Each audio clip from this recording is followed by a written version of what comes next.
I've heard a lot about how much this story has evolved over the years. So can you each tell me the biggest difference in the character you read on the page in the first draft you saw and who they became in the final film? Well, I've read way earlier scripts than she had. I mean, look, the first script literally had like cannibalism. Like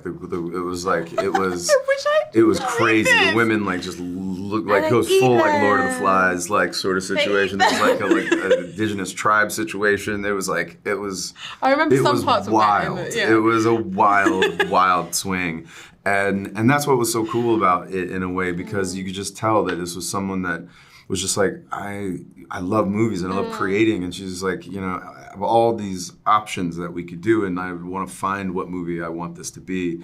And and I was like, this is crazy. This is a crazy script. I know it's important. I know what you're saying and what you're doing is important. So we need to let's keep working on it in a way. And then like I probably would have still done the cannibalism version. I'm not mad at it.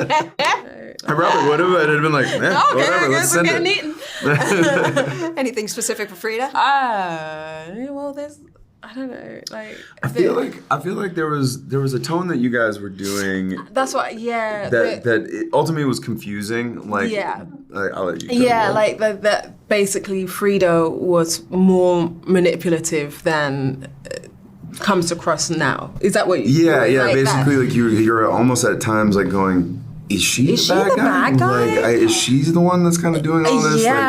And it was really interesting and cool, but I think it was just too confusing of a thing. Like we were playing around with this idea of her putting on loads of different faces for different people and stuff like that. And I agree, like what is the film now feels a lot clearer for the audience. I love hearing about stuff like this because where you all land with tone and vibe is so pitch perfect. And when you're doing a genre matchup, if that tone isn't pitch perfect, it just doesn't work. You just lose it. Like, that's a cool way of saying it, actually. Like a genre mashup feels like a... I agree. I love me a genre mashup. I'll lean into that a little more because we can talk freely about any scene we want. Which scene evolved the most on set? Because I've also heard a lot about how specific Zoe was with what she wanted, but also gave you some freedom and room to play. I mean, for me, the last scene was, it wasn't written like that until pretty much 2 days before. Oh, I need to know everything about that scene. It's brilliant. I mean, we really didn't know how to do it. Like, I ain't gonna lie. Like, it was. We had shot it before, hadn't we? We did shoot. I feel like we shot a version. We shot a version, and it was going in that direction, and then we just we put on more to it in a way.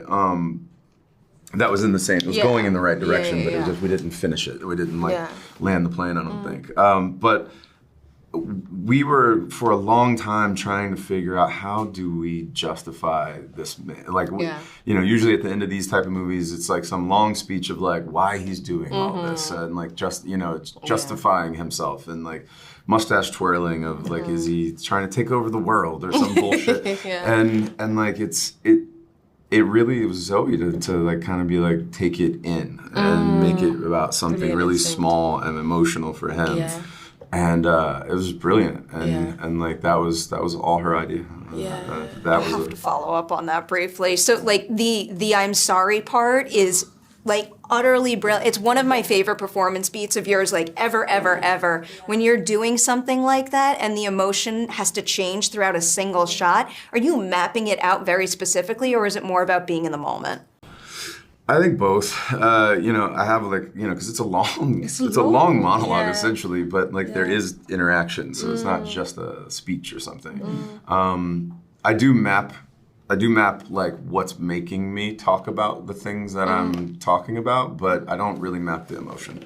The emotion has to like really. It's like if you try to cry, like you're not gonna. You're in trouble. You're like you're just like let me get this out. Squeeze it out. But I think for me, I can't do that. You're so in control of that. You're like it seems like it. I get nervous sometimes. From my she'll just be like, just give me a minute, and then she'll I have to ask for a minute. And like she just comes back, and I'm like, God damn, how did you do that?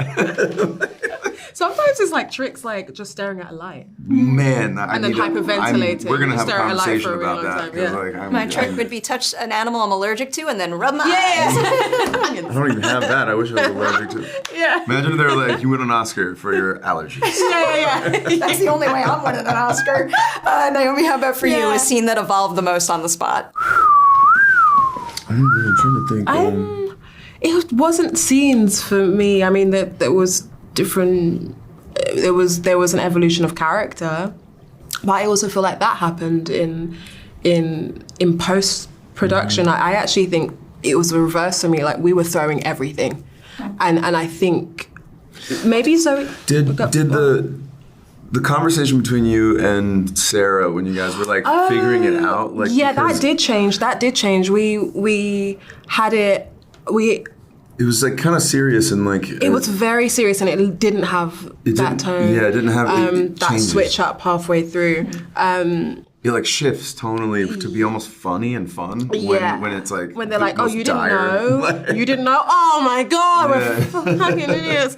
And it's brilliant. Yeah, but overall, I think it was about like throwing as much as possible, as many different versions of Frida, and then Zoe fixed together what she wanted, and I think she's a master genius at that, and we just kind of went with that. I can't think of any real like specific one. I think Channing's one is like the best Putting example it of that. together the way she did, really puzzle. like next level stuff. Puzzle. I have to wind down with you both. It's breaking Yeah. my heart to rip myself away from Blink Twice and ask about other projects. You know where I'm going. I have to ask about Deadpool. Wolverine. First, like you were delightful in that movie. thanks, I was just man. like grinning big every time you popped up on screen. But the question I have for you is, for folks who stayed through the post credits, it is revealed that Gambit is alive.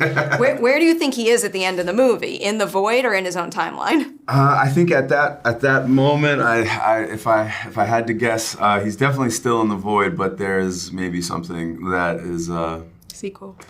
there's something that's happening in that moment that maybe no one knows yet. So and again, you never know. You never know. I mean, literally, I could never be in another Marvel movie again, and it wouldn't surprise me because I've had it in my hand before, and it's gone away. So I'm always grain of salting it, but I'm hoping that Kevin will allow me in. I take great pride in manifesting things during interviews. I have a quick one for you too, because Mickey 17 is obviously a highly anticipated one for me. Bong Joon-ho is like an absolute master. Can you tell me something he does making that movie that's like one of a kind him? No other director could have brought that to life quite like he does. Oh man, oh gosh, I love working with him.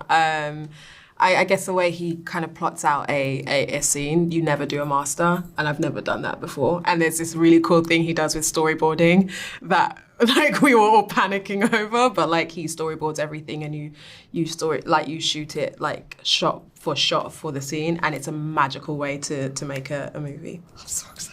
Yeah, I'm excited too. I haven't seen it. I'm so excited for that, to rewatch Deadpool Wolverine, but also to rewatch Blink Twice over and over and over. You're so sweet.